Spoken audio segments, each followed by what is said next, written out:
Okay, let's unpack this. I want you to take a second and mentally transport yourself back to the mid-1990s. Right. If you were to close your eyes and just try to conjure up a single image, just one visual that defined pop culture, celebrity obsession, the sheer visual noise of that entire decade, who do you see? It's almost inevitable, isn't it? You don't see a politician. Yeah. You don't really see a musician, not in the same way. Right. You see the red swimsuit. You see the peroxide blonde hair. You see that smile that seemed to, I don't know, take up the entire screen. You see Pamela Anderson. You see Pamela Anderson, exactly. For a solid 10 years, she was arguably the most famous woman on the planet. I mean, she was everywhere. Yeah. Bedroom walls, locker rooms, talk shows, tabloids. She was the definition of the babe. The absolute icon of that specific moment. But here's the thing, and this is why we're doing this deep dive today. If you had told anyone in 1995 or even 2005 or honestly even as recently as 2020 where Pamela Anderson would be in February 2026, they would have laughed you out of the room. Oh, absolutely. They would have thought you were, I don't know, hallucinating. It really is one of the most remarkable, improbable cultural shifts we've seen in Hollywood history. Maybe ever. It's a total reinvention. A complete one. We're looking at the headlines right now this week in February 2026, and Pamela Anderson, the icon of 90s pinups, the woman dismissed for decades as just a sex symbol or a punchline, is currently sweeping the 2024 and 2025 awards season. It is absolutely wild, and we're not talking about like a People's Choice Award or a Best Reality Star nod. No, not at all. We're talking about the heavy hitters, a Golden Globe nomination. A Screen Actors Guild Award nomination. And this isn't for a cameo where she plays herself, winking at the camera. No, this is for a lead role, for her performance in The Last Showgirl. A lead role that critics are calling a revelation. The BBC, The Hollywood Reporter, Vulture, they aren't grading on a curve here. They're not saying she's good for Pamela Anderson. They're saying she is giving a transformative, heartbreaking, nuanced performance. At 58 years old, she has completely rewritten her own ending. So that is our mission today. We're going to trace this entire arc. And we have to go deep because the surface level story, blonde bombshell gets taken seriously. That doesn't actually cover how crazy this journey is. It's so much more complex. How do you go from being the Centennial Baby of British Columbia to the Playboy Mansion, survive the massive trauma of the stolen tapes and the public mockery, pivot to radical activism, and then emerge on the other side as a respected actress, a best-selling author, and honestly, kind of a philosopher? It's a massive story, and we have a huge stack of sources to get through to really understand it. What are we looking at? We're looking at her biography, the detailed critical reception of her recent memoir, Love, Pamela, which is like a key text here. Absolutely central. Then the production notes and reviews for new films and her extensive and frankly surprising history of activism. So buckle up. We are diving deep into the Pamela-sance. I love that term, the Pamela-sance. It's catchy. But to understand the Renaissance, we have to go back to the very beginning. All the way back. And I mean the very beginning, because her fame actually started the minute she was born. This is one of those facts that sounds like a PR agent made it up, but it is actually true.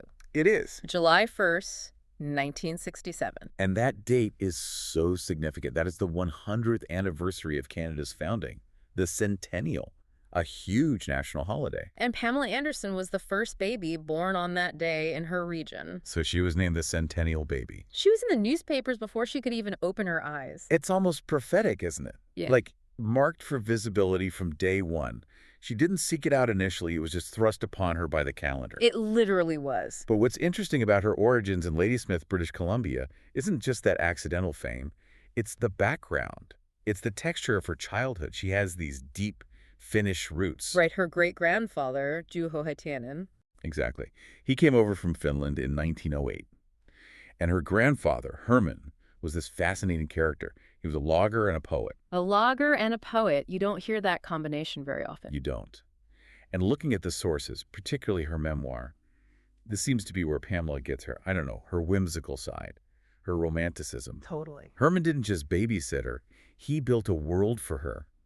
He used to tell her stories about fairies living in the forest, about the trees whispering to each other. It sounds like a storybook. It sounds very Grimm's fairy tales, but maybe a bit lighter, a bit more magical. It does. And she really internalized that. She has this worldview that is very romantic, very connected to nature, almost animistic. She believes things have spirits. Which, when you fast forward to her life in the Playboy Mansion or on the set of Baywatch, seems like such a clash. It's a total contradiction. It's a huge contradiction. But that fairy child identity, I think it's the core of who she is. It's maybe how she survived the cynicism of Hollywood. She never really let go of that magic. There is also this detail in her childhood that I totally missed, and I honestly had to reread the notes to make sure it was real. We always think of her as this visual icon, right? The face, the body, Yeah. but she was musical. Yes.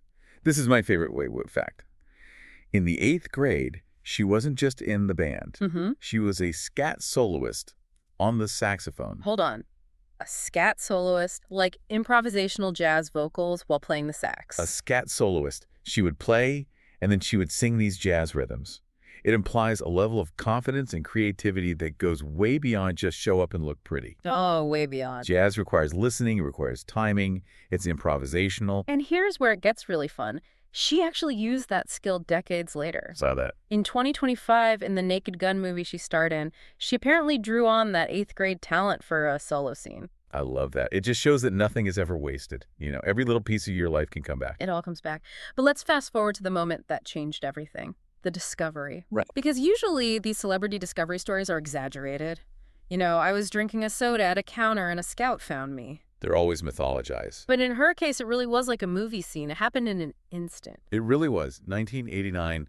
She's living in Vancouver, working as a fitness instructor. And she goes to a BC Lions football game. Just a normal Saturday. She's wearing a Labatt's beer t-shirt. And the cameraman, just panning the crowd, spots her, puts her face on the Jumbotron. And the crowd just loses its mind. Not just a polite applause. No, it was a roar.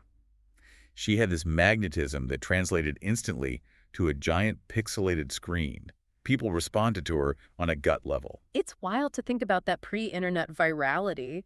Today, that would be a TikTok moment that goes global in an hour. Right. Back then, it was just 50,000 people in a stadium screaming for the camera to go back to her. Exactly. And the reaction was so intense that the brewery, Labatt's, they tracked her down. Of course they did. They hired her as a spokesmodel on the spot. Her boyfriend at the time, a guy named Dan Ilitchich, he produced this poster of her called the Blue Zone Girl. And that poster somehow makes its way to Playboy. And once Playboy calls in 1989, that's it. That is the rocket ship. She's on a plane to Los Angeles. The whole trajectory changes. October 1989, she's the cover girl. February 1990, she's Playmate of the Month. And we need to pause on the Playboy connection, because it's not just a one-off gig for her. It's fundamental to her story. She holds the record. She holds the record. The record for the most Playboy covers by any individual. Her career with that magazine spanned 22 years. 22 years. She was the absolute face of that brand.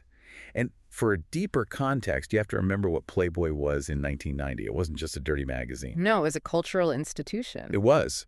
Being a Playmate was like being anointed as American royalty, even though she was Canadian. It was this aspirational, glamorous thing. It was the peak of that aesthetic. The big hair, the curves, the airbrushing. And that visibility launched her directly into television. She starts with a small role on Home Improvement. Right. Lisa the Tool Time Girl. Which was a huge show. A massive sitcom. It was a minor role, basically eye candy, but it got her foot in the door. Yeah. But then came 1992. Baywatch. The show that defined a decade. And I think we need to explain this to our younger listeners because the media landscape is so fragmented now. Baywatch wasn't just a hit show. It was a monoculture event. It was. At its peak, it was the most watched television show in the world. In the world. Billions of viewers. And Pamela Anderson playing C.J. Parker became the centerpiece of that entire phenomenon. The slow motion running, the red swimsuit. It was broadcast into living rooms from Berlin to Tokyo to Rio. She was inescapable. But here is a detail from the sources that just highlights the disparity in Hollywood. We assume she was making bank, right? She's the face of the biggest show on earth. Do you know how much she was paid for that first season? I looked this up, and it is shocking. Tell me. $1,500 per episode. You are kidding. $1,500. $1,500. Meanwhile, the show was sold into syndication globally, making millions and millions and millions of dollars. Unbelievable. David Hasselhoff became incredibly wealthy from it because he had producer points. Pamela. She was one of the longest-serving cast members from 1992 to 1997, and she became the absolute breakout star. But financially, at the beginning, She was barely making rent in Los Angeles terms. That is just wild context. It really frames her as someone who is generating massive value for other people, studios, networks, producers. Everyone but her. But she wasn't capturing that value herself. She was the product, not the owner. And she was hustling to make up for it. She did Barbed Wire in 1996. Oh, Barbed Wire, the futuristic Casablanca remake? That's the one, which was a critical flop at the time, though it has a real cult following now. But talk about commitment. She actually tattooed barbed wire on her arm for the role. Why? So the makeup artist wouldn't have to paint it on every day. That is insane commitment. I'll just permanently mark my body to save 20 minutes in the makeup chair. It speaks to her impulsiveness, but also her dedication. She was all in. Though I did read she finally got it removed in 2016. Good for her. But that tattoo became iconic in itself. It's interesting, though. While she was ascending to this global level of fame, there was this undercurrent of, let's call it usage. That's a good word for it. She was being used as an image, as a symbol. And that brings us to the darker side of the 90s. Yeah. We have to talk about the tape. And I think for a long, long time, the cultural narrative around this was just so wrong. So wrong. It was treated as a joke or as a savvy career move. It was completely wrong. And recent sources, especially the documentary Pamela, a love story, have really corrected the record here. For years, people treated it like a leaked sex tape, implying she released it for fame. Right, like it was a PR stunt. Oh, oops, this got out at the beginning of the Kardashian model. But the facts are clear and legally documented. It was stolen. It wasn't a leak, it was a theft. The tapes were in a safe in her home. The safe was literally stolen from her garage by a contractor who was angry about a payment dispute. This was stolen property. This was a burglary. And she tried to fight it. She didn't just let it happen. She fought it hard. She sued the distribution company, Internet Entertainment Group. But, and this is the heartbreaking part, she was pregnant with her son Dylan at the time. Oh, man. The legal battle was incredibly stressful. She was being deposed by lawyers who were asking her horrific, invasive questions about her sex life, treating her like she was on trial. And she was fearful for the pregnancy. Exactly. Her doctor told her the stress was dangerous for the baby. So she had to make a choice. Fight for her copyright and her dignity, or protect her unborn child. What a horrible choice. And she dismissed the case. She signed it away to save her pregnancy. And the result of that was? The company took that dismissal as a green light. They started making the tape available everywhere, and their traffic tripled. She states clearly in her recent interviews that she never monetized that tape. She didn't make a dime off of it. It made millions for other men, and it humiliated her. It's just infuriating. And even recently, with that Hulu series Pam and Tommy that came out just a couple years ago, you'd think by the 2020s we would be more respectful. That was another massive blow. She did not consent to that show. She didn't participate. The producers claimed they were telling the story sympathetically, but they did it without her permission. So it's the same pattern. It's the exact same pattern. She felt that it was essentially profiting from her trauma all over again. Lily James played her and won awards for it, while Pamela was at home having to relive the worst moment of her life. It's a recurring theme. People taking her story, taking her image, and selling it without her permission. Constantly. And when you look at that trauma, it actually goes back much further than the 90s. It starts in her childhood. It does. In 2014, she opened up about this at a charity gala in Cannes. And it is heavy. She revealed a history of severe sexual abuse. This is hard to even talk about. She was molested by a babysitter between the ages of 6 and 10. She was raped at 12. She was gang raped at 14. God, when you hear that and then you look at her public persona, this bubbly, smiling, everything is fun attitude she maintained for decades, the resilience is unbelievable. It really recontextualizes everything. She wasn't just a dumb blonde trope, which is how the media painted her. Yeah. She was a survivor. She learned to dissociate. She learned that being the object was a way to survive. She mentioned in her memoir that she learned to leave her body. Wow. That skill leaving her body probably helped her survive the invasion of the paparazzi in the 90s. It's a defense mechanism. A brutal one. Yeah. And despite all of that, she kept working. Yeah. I mean, looking at the 2000s and 2010s, she never stopped. She couldn't stop. She couldn't afford to stop, right? She couldn't afford to stop. She had financial troubles, largely due to bad management and spending, but she kept hustling. She produced and starred in VIP for 4 years. She did Stacked, where she played a bookstore employee. Kind of winking at her own image? Completely. Yeah. But then she really pivoted to reality TV. And looking at this list, She was everywhere. It feels like she was on a world tour of reality television. She was. Dancing with the Stars. She did the U.S. version twice, season 10 and the All-Star season 15. Yeah. Then she did the French version, season 9. She was a popular booking. Then she did Dancing on Ice in the U.K. That's a lot of dancing. But it's the Big Brother franchise that really shows the global hustle. Usually when a star goes on Big Brother, it's seen as the end of the line. It's sort of the last resort. Right. She did Big Brother in the UK, Big Brother in Australia, Big Brother Germany, Big Brother Bulgaria. Wait, Bulgaria? Yes. And Big Boss in India. India, too. She was in the house for 3 days in India, wearing a sari, sweeping the floors, interacting with Bollywood stars who were awestruck by her. It's surreal to even picture. And she even did pantomime in London. She played the genie in Aladdin. Oh, wow. For our American listeners, pantomime is this very specific British Christmas theater tradition. It's campy, it's loud, and there was Pamela Anderson, the biggest sex symbol in the world, playing the genie at the New Wimbledon Theater. What does that tell you about her, that she's willing to do all of that? It tells me she has zero ego about status. She's a worker.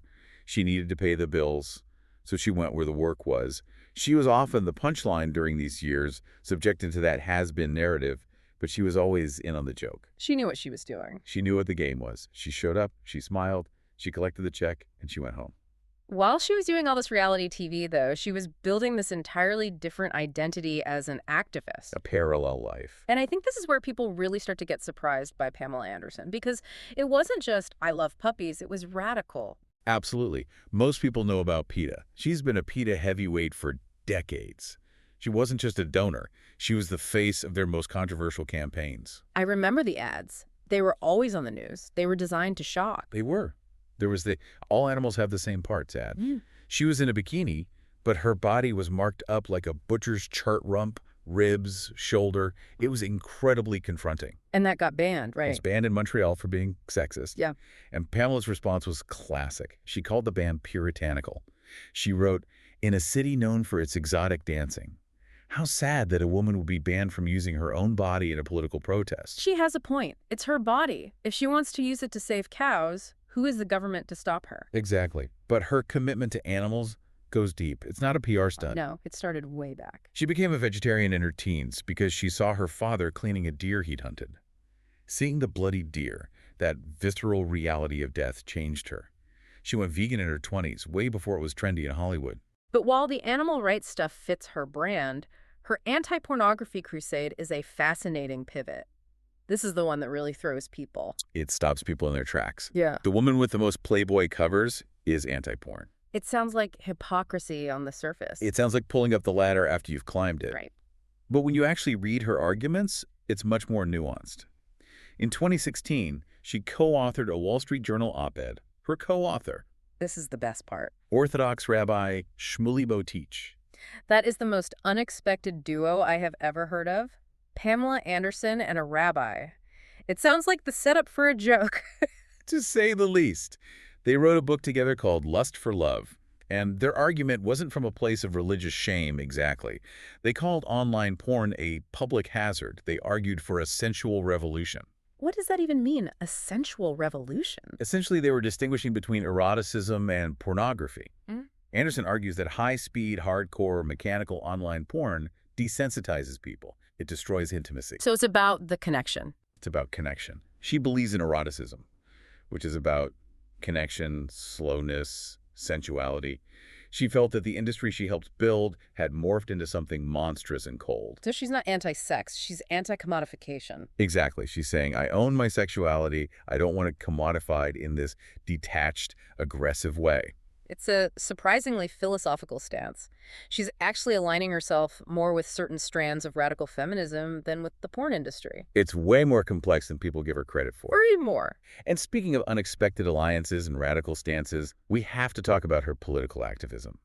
Because she went to bat for Julian Assange. Julian Assange. This wasn't just a tweet of support. She dedicated years to this. No, she was there. She went to Belmarsh Prison, a high-security prison in London, to visit him multiple times. I remember seeing the photos. She would show up looking incredibly glamorous, but serious. It was a statement. She used her visibility as a weapon. She knew the cameras would follow her. So she went to the prison wearing these statement coats with slogans on them to force the media to talk about Assange. She called him a hero. She publicly challenged the Australian Prime Minister, Scott Morrison, to help him. Didn't she go on Tucker Carlson? She did. Yeah.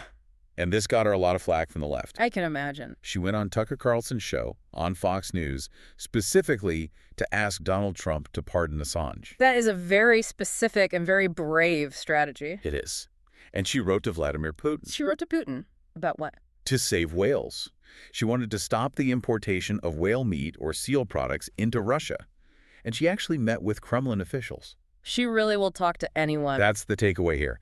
Pamela Anderson does not fit in a political box. She supports Green Party candidates. She supports Assange. She talks to the Kremlin about whales. She goes on Fox News. It's issue-based. It's completely issue-based.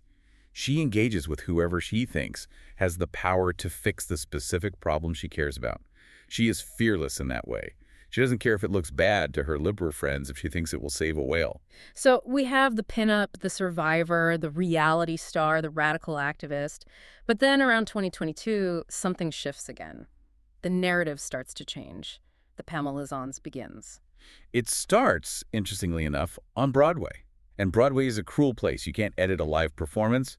If you can't act, the audience knows instantly. There's nowhere to hide, and she was cast in Chicago. She played Roxy Hart.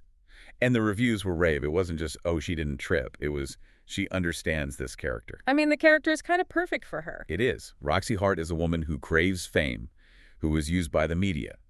Pamela brought her own life experience to that role. She received standing ovations. And then came the documentary. Pamela, a love story on Netflix. This was the turning point. This was everything. It was crucial because it was produced by her son, Brandon Thomas Lee. For the first time, she had control.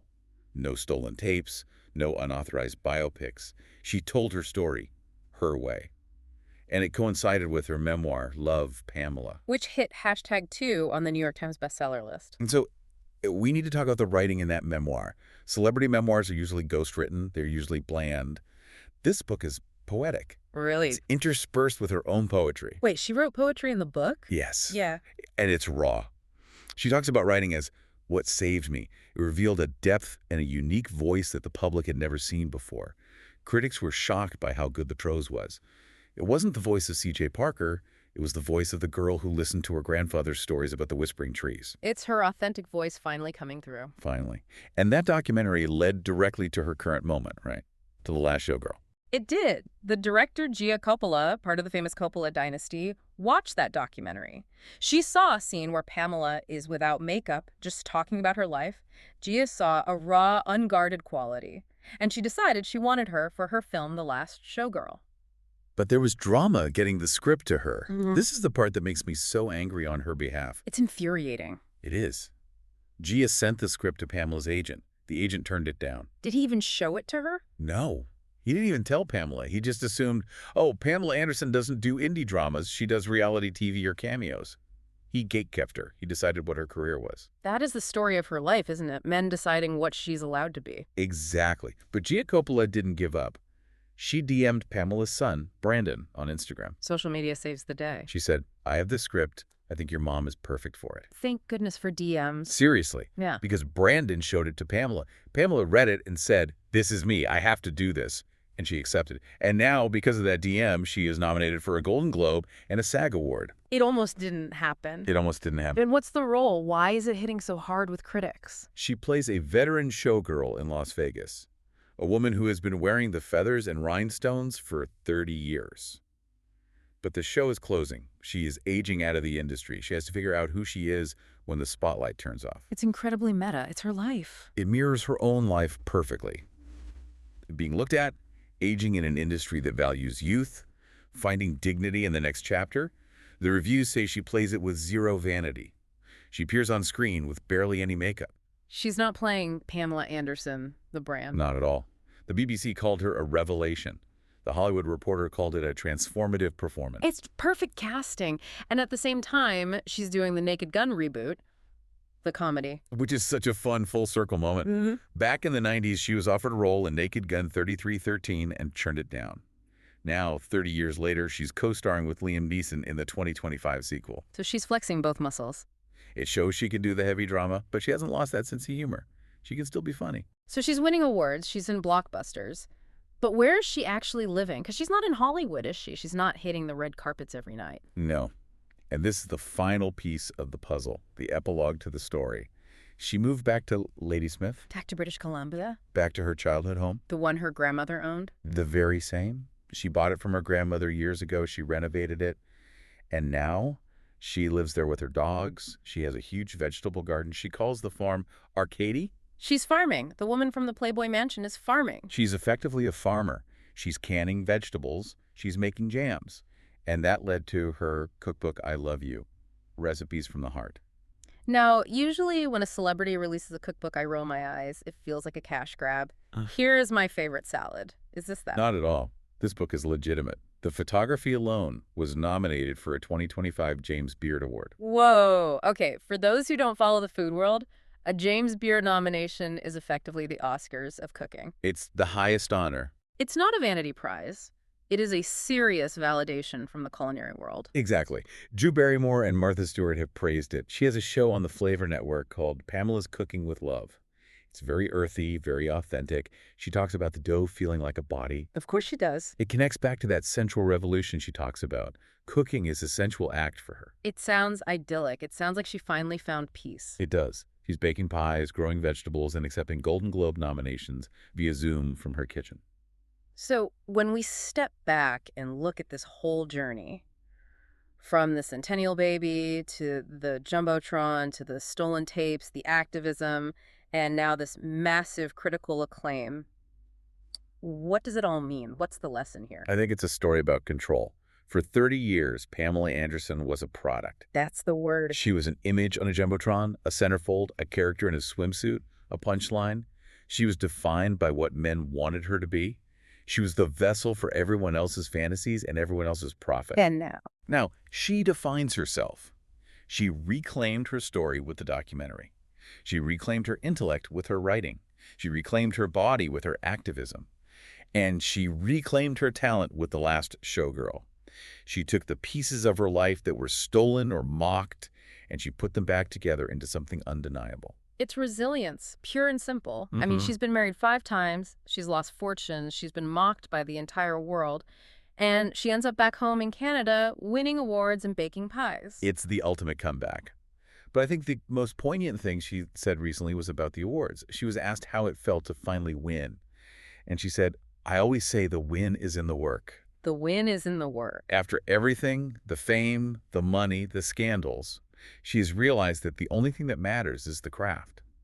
Doing something you love for your soul, not for the applause, but for the act itself. That is a powerful place to land. And I want to leave you with this thought. In a world that is obsessed with image, an obsession that Pamela Anderson frankly helped create for a whole generation, she has pivoted entirely to substance. Does her journey suggest that the only way to really survive fame is to eventually dismantle the persona that created it? That is the question. Can you kill the icon to save the person? I think she proves you can. Something to think about. If you want to see that meat chart ad we talked about, or check out her reading list from the Criterion Closet, which is fantastic, by the way. She recommends La Dolce Vita. Check the show notes. We've got links to all of it. Thanks for listening. Catch you on the next deep dive.